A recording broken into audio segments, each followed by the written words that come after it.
Howdy, peeps. Today, we're going to talk about seeing opportunity in the context of dating. Join the Journey Radio starts right now.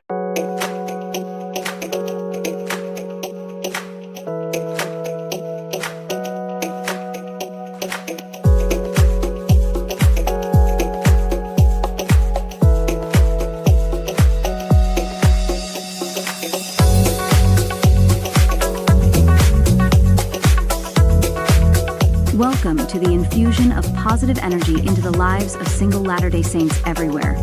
This is Joy in the Journey Radio. And welcome back, peeps. Another wonderful, splendiferous, joyous episode of Join the Journey Radio. I am Lance, your host for Join the Journey Radio, and this is episode number, let's see the number here. Yes, 381. See opportunity. And that's totally what we're talking about today. We're talking about opportunity in terms of dating. There's a lot of us that feel like there is a lot of opportunity in that context. So we're going to talk about that today. So if you're joining us live for the program, I don't see anybody in the chat yet, but if you're here, go ahead and hit us up in the chat. Let us know where you're from. And if you're watching this program at a later date, you are also just as welcome, even though you are a latecomer. Why aren't you participating in the live broadcast? Get the schedule at joythejourneyradio.com and come join us for the live broadcast. It's free, absolutely free. Doesn't take any of your time. You don't have to give me your email address and sign up for these annoying emails that try to sell you something. That's not me. I don't do that. I'm just setting up a platform where we can come and have these discussions about issues that affect the lives of Latter-day Saint singles. And we can come together into a community that can thrive with each other. So, come join us in the live broadcast every other Friday, every other Saturday. But hey, if you are watching this at a later date, that's okay. Like I said, you're just as welcome. Just, come hit us up in the chat. Well, you not have the chat. You actually have a comment that you can make down below the video. So go ahead and, hit us up with a comment. Let us know where you're from. That just the fact of making comments going to help with the algorithms, right? And that'll help other Latter-day Saint singles. When you're actually posting a comment, you're helping other Latter-day Saint singles because you're tweaking the algorithm, and that signals it to push it out to more people. And the more people that get exposed to our content, we'd like to think the more people are actually being helped. So, help you, help me, help everybody. It's all good. So today, as I mentioned, I want to talk about opportunity. Over the years, it's been a constant refrain on, it doesn't really matter. I mean, certainly, you hear lots of singles complain about a lack of opportunity, and you hear those complaints more frequently the older the the single is. I don't really think that we lack opportunity. I think opportunity is all around us. I think what we really lack is the sight of opportunity. I kind of compare it to if you look at the story of Enoch in Moses chapter 6. The Lord appears to Enoch, calls him to be a prophet, tells him, "Hey, you need to go out and tell the people to repent." Well, obviously, the Lord here was seeing something in Enoch that he didn't see in himself, right? And so his response to the Lord was, who am I, essentially? And the Lord tells him, anoint your eyes, wash, and thou shalt see. And so he, in faith, followed the direction of the Lord. And the result, when he washed his eyes, the scripture is very clear. Like the scale came out from his eyes. And in fact, I probably should have shared a graphic or something that I could actually so we could actually go over the words together. I didn't prep it because this kind of sort of came to me. So here's what I'm going to do. I'm going to check out my Gospel Library app. Welcome to the 21st century, right? So let's actually take a look at those verses, because I really do think that this is enigmatic. I'm just going to get the It's good to get the language right. Um, yeah, so here we are, Moses chapter 6, verse 27. And he heard a voice from heaven saying, Enoch, my son, prophesy to this people, and say unto them, Repent, for thus saith the Lord. I am angry with this people, and my fierce anger is kindled against them, for their hearts have waxed hard, their ears are dull of hearing, and their eyes cannot see afar off. Notice how the theme of sight and vision plays out in these verses. The Lord is angry with his people because they don't see afar off. They only see what's directly around them. And so, the Lord goes on. And then in verse 31, Enoch gives his response. And when Enoch had heard these words, he bowed himself to the earth before the Lord and spake before the Lord, saying, Why is it that I have found favor in thy sight, and am but a lad, and all the people hate me? For I am slow of speech, wherefore am I thy servant? So here, Enoch is basically saying, I know you see this great prophet in me, somebody's going to preach, hellfire and brimstone. I'm not that guy. I'm not your man. I don't see that in me. And I think, that's really applicable to a lot of us, Larry St. Singles. It's like we see a lack of opportunity because we don't really believe in who we really are. We don't see in ourselves what the Lord sees in us. And so, because we don't see what the Lord sees in us, that's tied to a lack of confidence. And yeah, it just goes downhill from there. So here's the Lord's response to Enoch. And the Lord said unto Enoch, Go forth and do as I have commanded thee, and no man shall pierce thee. Open thy mouth, and it shall be filled, and I will give thee utterance. For all flesh is in my hands, and I will do as seemeth me good. And then down at verse 35, here's the part I was talking about. And the Lord spake unto Enoch, and said unto him, Anoint thine eyes with clay, and wash them, and thou shalt see. And he did so. And he beheld the spirits that God had created, and he beheld also things which were not visible to the natural eye. And from thenceforth came the saying abroad in the land, A seer hath the Lord raised up unto his people. And then it goes on to talk about how, Enoch, now that he could actually see what the Lord saw in him, that he went forth and actually did. And, he went gangbusters. I mean, um, it goes on to say, let's see, verse 37, and it came to pass that Enoch went forth in the land among the people, standing upon the hills and the high places, and cried with a loud voice, testifying against their works, and all men were offended because of him. So, so much for the lad who's slow of speech, right? I mean, all men are offended because of him. This guy was in everybody's grill, basically telling them what's what. Uh, and they came forth to hear him upon the high places, saying unto the tent keepers, Tarry ye here and keep the tents, while we go yonder to behold the seer. For he prophesieth, and there is a strange thing in the land. A wild man hath come among us. A wild man hath come among us. I mean, a lad that's slow of speech? No. Like I said, this guy was in your grill. He was all up in it. He would gangster with this, right? He just unleashed something inside of him. The Lord saw it. He didn't see it at first, but after he actually, took the Lord's counsel to heart and walked in faith, then he was able to see more of what was really there all along, right? It's not like he became, this really great prophet only after he saw what he could be. He was always that great prophet. He just didn't see it. He just didn't believe in it. And it wasn't until the Lord opened his eyes to see that he saw what was actually there the whole time. I think a similar situation exists for us Latter-day Saint singles and dating. There's a lot of people who talk about lack of opportunity. And they say, I don't see, there's no one to date. Why is dating so hard? It's like what they really lack is vision.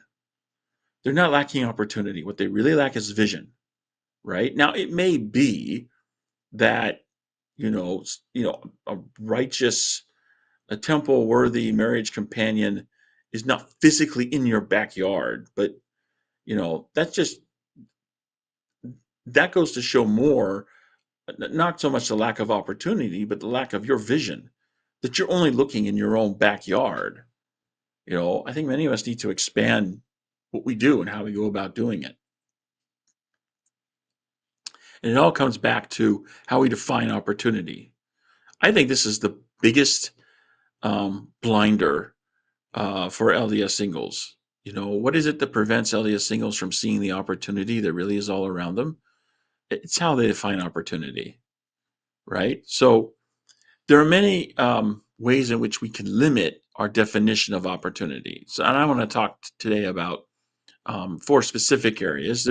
There may be others, but I want to talk specifically about 4. So the first one I had on my list that came to mind was long lists of must-haves.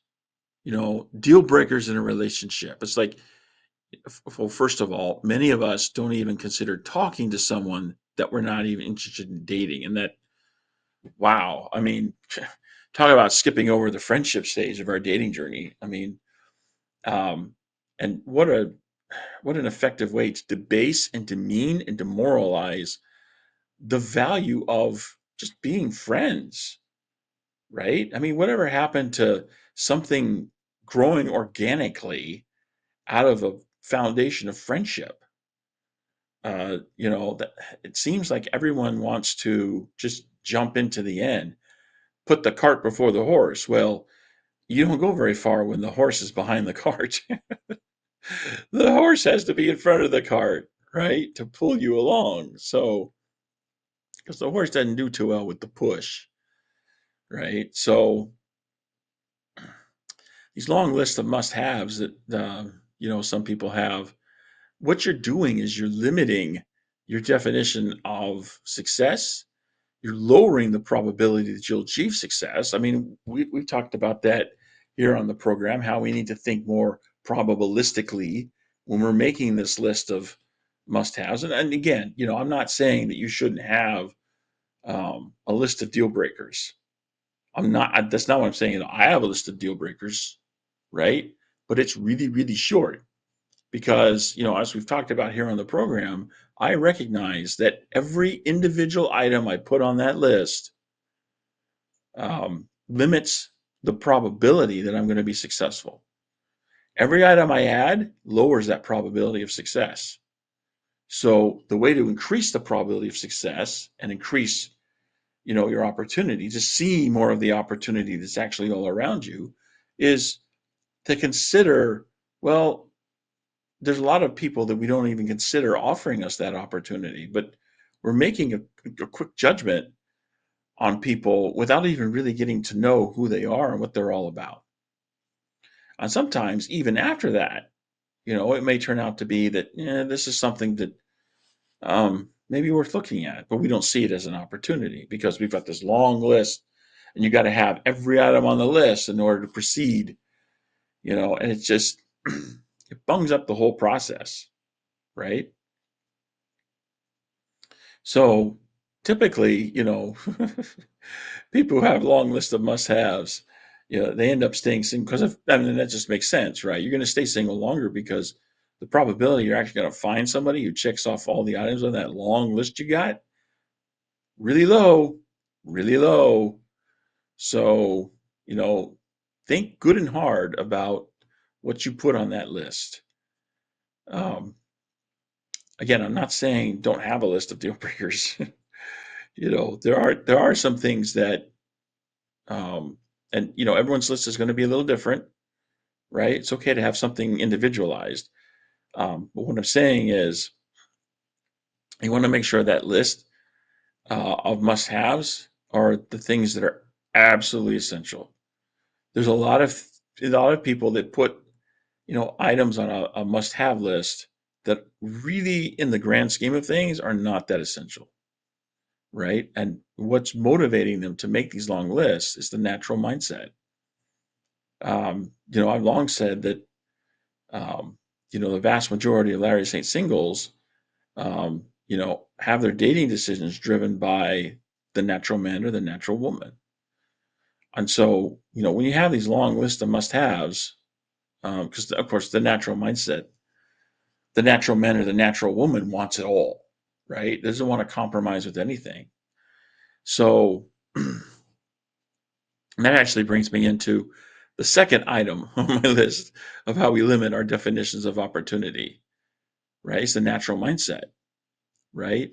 If you rate everybody, say, on a scale from 1 to 10, well, of course, all the nines and the tens are going to be highly desirable candidates, and everybody wants to be with a 9 or 10.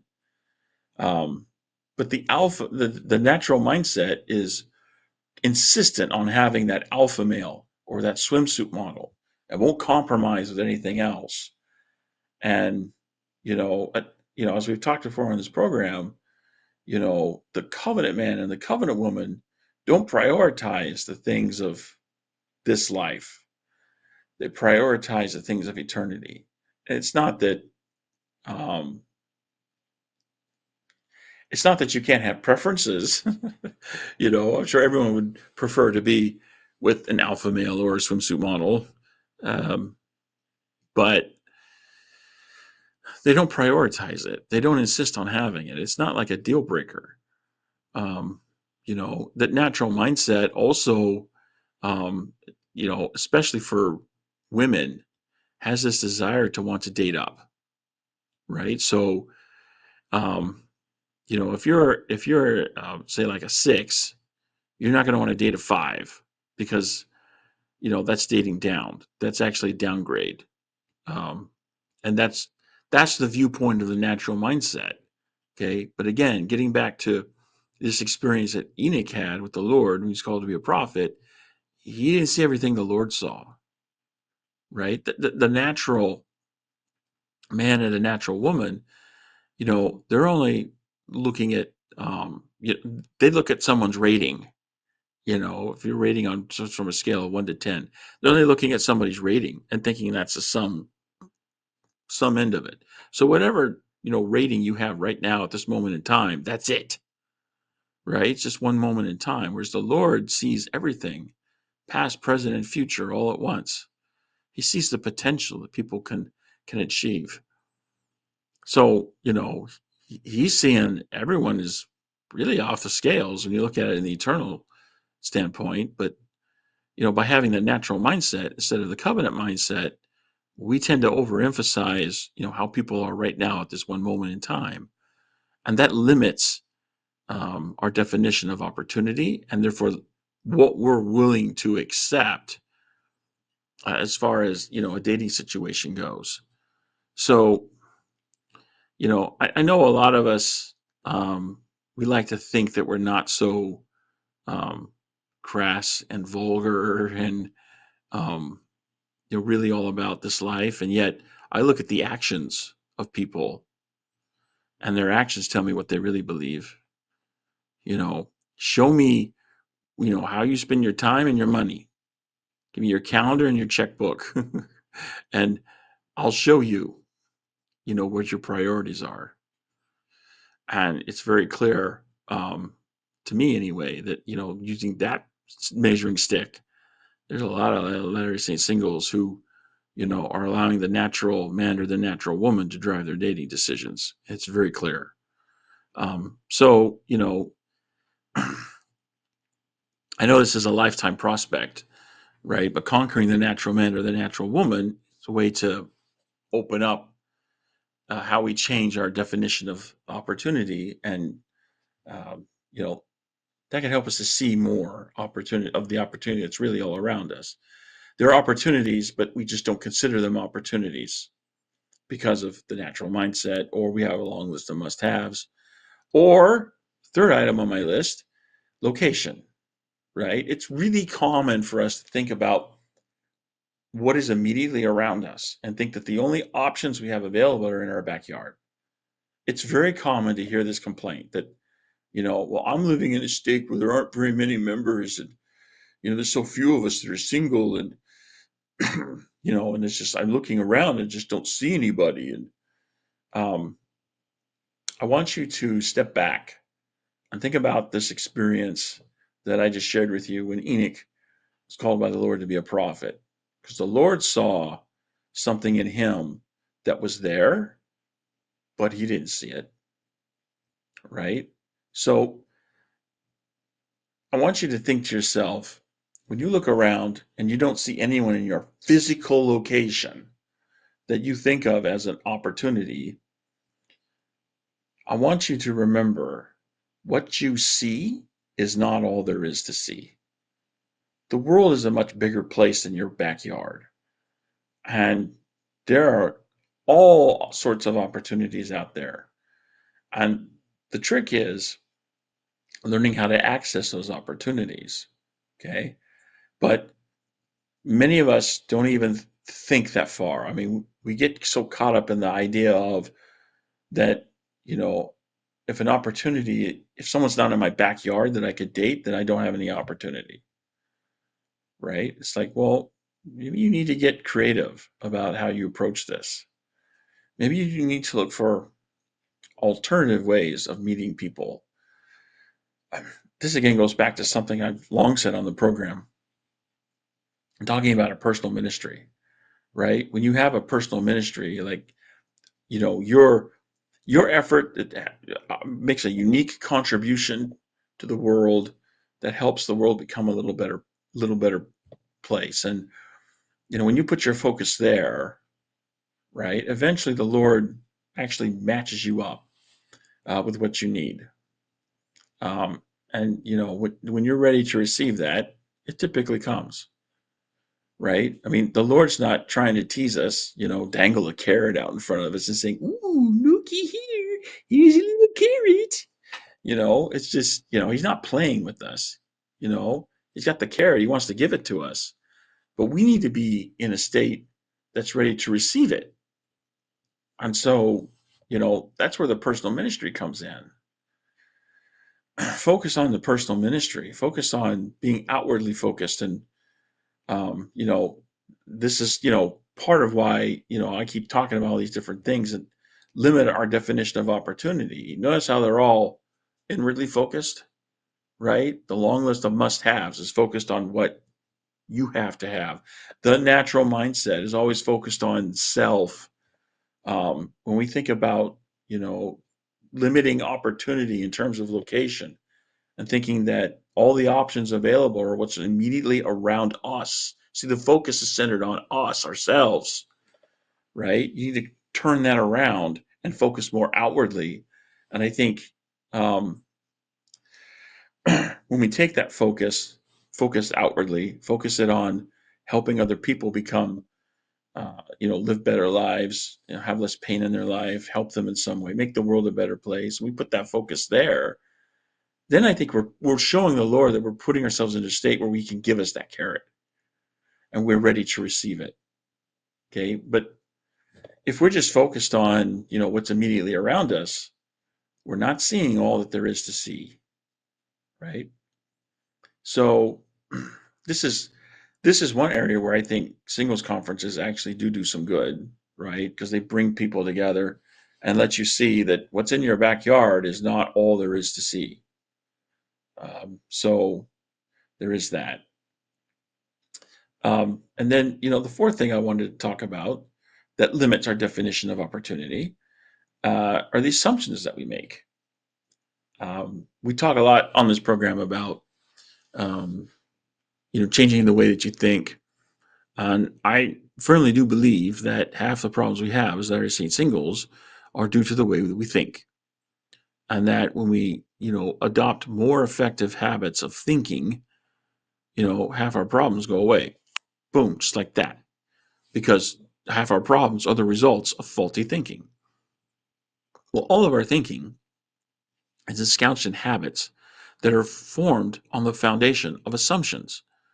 So, you know, if you assume that, you know, your eternal one and only is going to have, you know, certain qualities, right?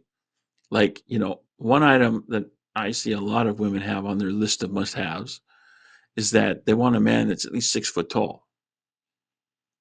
What is that? I mean, where does that come from? You know, my proposition is that it comes from the natural woman, from this desire to look up at her man and gain a sense of security because she has to look up to him. You know, some years ago I had a roommate.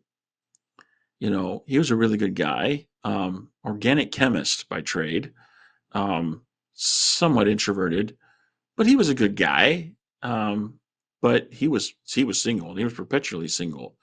And I remember him telling me once that the biggest thing that stands in his way is the fact that he's just barely 5 feet tall. So he's actually shorter than most of the women that are out there. And so when a woman is looking at it, has to look down on him, that's like the exact opposite of what the natural woman wants to look up at somebody. So of course they were discounting him. And yet here he is, a faithful priesthood holder who wants to make a sacred covenant with his heavenly Father, but is unable to do so because the natural woman comes in and says, "You're not acceptable." And so that assumption that your companion has to have a certain quality can actually limit the opportunity that really is all around you, right? What doesn't limit the opportunity? It limits your vision of the opportunity. The opportunity is there, right? The guy's, a faithful um, member of the church, temple recommend holder, serves faithfully in his callings. For all intents and purposes, he would make a good companion for a lot of people. Not everybody, like we're all different, right? We're not interchangeable parts. But there's a lot of women out there who, this guy would just make an excellent companion, and yet none of them would give him the time of day simply because he doesn't meet this. So he doesn't have this certain quality that they absolutely have to have. Um, so look to your assumptions. What do you assume? Do you assume that your companion is like within a certain age range? Again, the natural woman, wants to marry someone who's about her same age, right? And there's actually been people study this. This is like a result of evolutionary biology, right? So you see people from different cultures and you compare, like dating practices and whatnot, it same across the board, right? So we're talking here about the natural woman, right? The natural man, I mean, let's flip the coin around the other side, right? Like the natural man, same thing, right? You know, gotta have the hottie, gotta have someone that turns me on, and that, again, you know, uh, what are we doing? Like there's tons of opportunity around us. Are we seeing it? I think there's a lot of options that we allow us to pass ourselves by, um, you know, because we've constrained our definition of opportunity so much that the probability of someone going through that eye of the needle, so to speak, is really really low. um,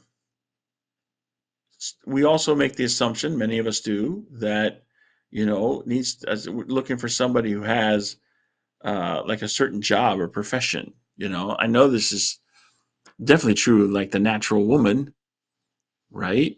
People who get so fixated. There's a lot of professional women, especially, like, and this is one of the big problems that professional women have in finding a companion, because the natural woman goes in and clouds her thinking and gives her this assumption that, well, I need to find someone who makes 50% more than I do. It's like a rough figure, right? So if she's making six figures, 100 grand, she won't look at any guy that's not making over 150K, because that guy is not going to improve her situation. And so it's, going with someone who's not going to improve her situation feels like a step down, not a step up. But yet, in the grand scheme of things, in eternity, does it really matter how much money you make? I've heard stories about, say, one story in particular that comes to mind right now, is a woman who had, a choice between two men, and the one man, was a lawyer earning 68K a year, and the other one was a plumber, right? Now, never mind the fact that the plumber was making like 135K a year, right? The plumber had no status because he's a tradesman. Whereas, the lawyer is a professional. The lawyer has status. So the woman chose the lawyer because she wanted the status. And, I'm just like, okay, here's a good example of the natural woman right there at work, right? It just doesn't, it's like, what are you doing? Like, does that really matter in eternity? No. And yet, so much of how we define what an opportunity is, driven by that natural mindset, like I was saying earlier. So, those are the four different areas that I wanted to talk about today. One, having a long list of must haves. Two, having the natural mindset. Three, hyper focused on your location. And four, assumptions, having faulty assumptions. And those are, ways that we limit our definition of opportunity so that, we fail to see, really good candidates that are all around us as opportunities because our definition is so stringent that we're not opening ourselves up. Um, so, yeah, that's the message I have for you today, peeps. You want to see more opportunity, expand your definition of what constitutes an opportunity. And then you can begin to see that there really is lots of opportunity, right? It's just not there in the way you thought about it, and you know like Enoch, the story of Enoch, when he began to see more of, the way the Lord, when he got to see in him what the Lord saw in him, he went gangbusters, and people were just saying all kinds of things about him. I mean, what he actually became is something that he just didn't see before. I think the same thing applies to the way we define an opportunity in terms of dating. You know, when Enoch expanded his vision of, what actually was possible, he actually went out and did gangbusters and became something that he never thought he could. And I think the same is true for each one of us. When we expand our definition of what constitutes an opportunity, we might actually be surprised at what we find. And we find something so much more valuable than we ever thought possible. And it may not be that romantic relationship that we're all talking about. Maybe it's, finding a new friend that helps us and supports us along until we can find that, really special one and only person. So expand your definition of opportunity, peeps. I'm telling you, you feel so much better about, and it doesn't change the physical reality that you're living in, but it makes you feel a whole lot better and a little more hopeful for the future, right? I know that's certainly been true in my life as I've expanded my own definition of what constitutes an opportunity. So I recommend that for you. Give that some thought. And yeah, that's all I got for you today, peeps. So that's it for this episode of Join the Journey Radio. Thanks to all of you for joining in. If you have something you'd like to say about what we've discussed today, I imagine some of you will. Please leave a comment down below if there's a topic or question you have for a future program that you'd like to see us discuss. Then, yeah, go ahead, leave a comment down below. If you want to come on the show and discuss that topic or question, let's do that. I mean, the monologues I'm giving are great, but I think more people would be benefited by having an actual discussion about this stuff. So, come on the program and or participate, come and participate, watch the program and participate via the chat. Show that up, and it's totally free, right? Just go to our website, jointhejourneyradio.com, when it's time for the program to start, and join in. It's totally free. I'm not going to ask for your email. You don't have to do anything. Just show up and participate. Of course, if you're seeing this after the fact, then yeah, go ahead and leave a comment down below. If there's something we can do to help you overcome the challenges of a singles life, go ahead and leave that comment down below. And as always, remember to like, share, and subscribe our content so that the algorithms get the clue that they need to push our stuff out and help more Latter-day Saint singles everywhere. So until next time, uh, this is your host, telling you that, or reminding you rather, there's joy to be had all along your journey. Take that joy, journey on.